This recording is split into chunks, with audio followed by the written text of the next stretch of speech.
Hello everyone. I welcome you all for the interesting topic related to electric vehicles, that is ADAS driver assistant electronic system. This comes under the unit number 4, that is introduction to autonomous connected and intelligent vehicles in the electric vehicle system subject.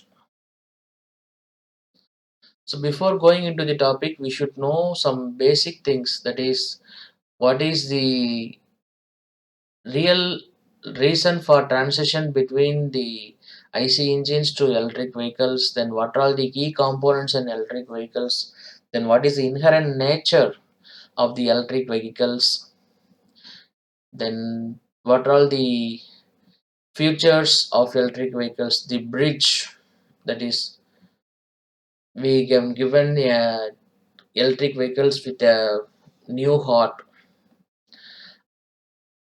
and we have given the brain and sensors with ADAS, because we all know these electric vehicles are running with the majority of the software background. So for that, we are adding some additional feature called advanced driver assistance system, which will enable the safety of the car. So this picture tells very clearly what is an ADAS system in the traffic prone areas. This advanced driver assistance system is a very gift to the drivers, because they can sit simply and put it in the autonomous mode. The vehicle will drive itself. So these are all some topics for discussion today. We are going to discuss this ADAS system on the basis of DT based. We are going to discuss the 5 stages of DT: empathize, define, ideate, prototype, and test. So why we need ADAS? What is an ADAS in the context of EV? What is the key responsibilities and key features? Then how it is being implemented, then what are all the next challenges which lies in front of us. So let us explore.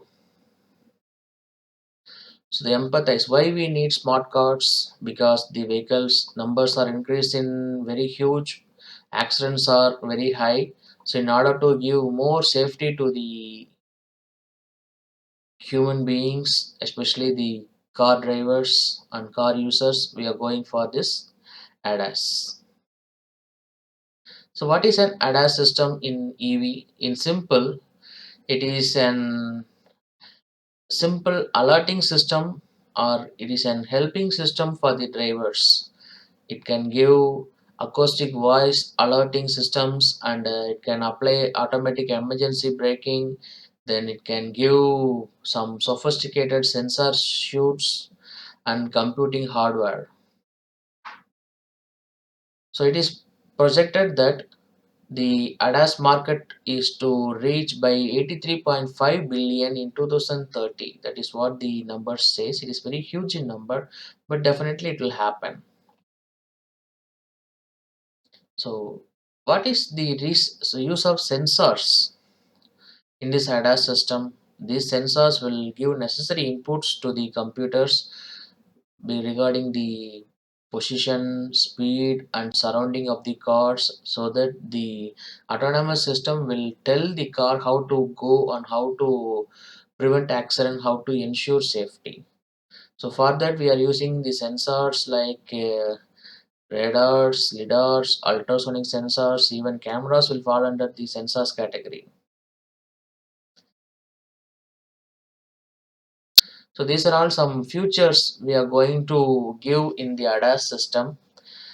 This features which we are talking about is only for level 1 and level 2, that is adaptive cruise control to maintaining constant speed, then autonomic emergency control for giving a sudden brake in case of any intrusions, then lane keeping assistant. One of the beautiful features of the ADAS prevents the unintentional lane departures, then blind spot detection.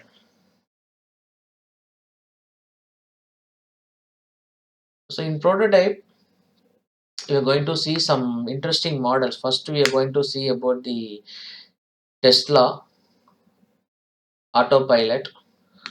So over air revolution. What is that over air revolution? We are purchasing a smartphone and you are using and you're getting any new updates, the phone will get automatically updated over the internet, right? Similarly, the car will also act as a smartphone. It will run with a software. If any updates comes in the central system, then automatically it will update it, and the software will be a newer one. That is what the over updates in a simple manner. So Tesla has one of the remarkable sales record, and it has very less accident in the autopilot mode. So comparing with all the electric vehicle manufacturers, Tesla is having one of the beautiful autopilot software. So the real world case study is Neo's Aquila. It is an Chinese EV maker. It has 33 high performance sensors and it could be able to transmit huge number of data, that is 8 GB data per minute. That much huge amount of data it is transmitting every 60 seconds. Then it is using level 4 autonomous. So the real challenges are suddenly handovering the cars to the distracted driver is one of the important drawback here. Then ethical dilemmas in another problem here. Then cyber security, anyone can hack the car because it is connected to the internet. Then cost and technology regulations, that is another important challenge here. So I have forgotten to discuss in one of the curiosity hint, because the technology is growing in a very rapid rate than our laws and social norms. But in future, any accident occurs because of the semi-autonomous car. Who is responsible actually? Driver or the programmer? I leave the discussion to you. You decide. So this is the level 4 and level 5. It is a fully high level advancement. In 2035, it is estimated that almost 50% of newly sold vehicle will be adapted with level 4 and level 5 autonomous status. So these are all some topics for discussions. So you can discuss. If you have any doubts, you can contact me. This is an interesting mind map which will tell more about the autonomous vehicle systems. We have almost all the keywords related to the autonomous. What is an LiDAR, ultrasonic sensor, V2V communication, steering assistance, speed control, autonomous driving level, smart traffic management system, eye tracking. All the keywords are getting connected to the ADAS system. So each keyword is an each future that will give enhanced safety to the cars. So this is a simple assessment for your knowledge which you gained on this ADAS system. If you could able to figure out the correct answer, then you are good at the basic level of ADAS concept. So these are all some reference. So thank you for your patient listening. We'll be discussing another interesting topic related to the electric vehicle subject in the upcoming video. Thank you all.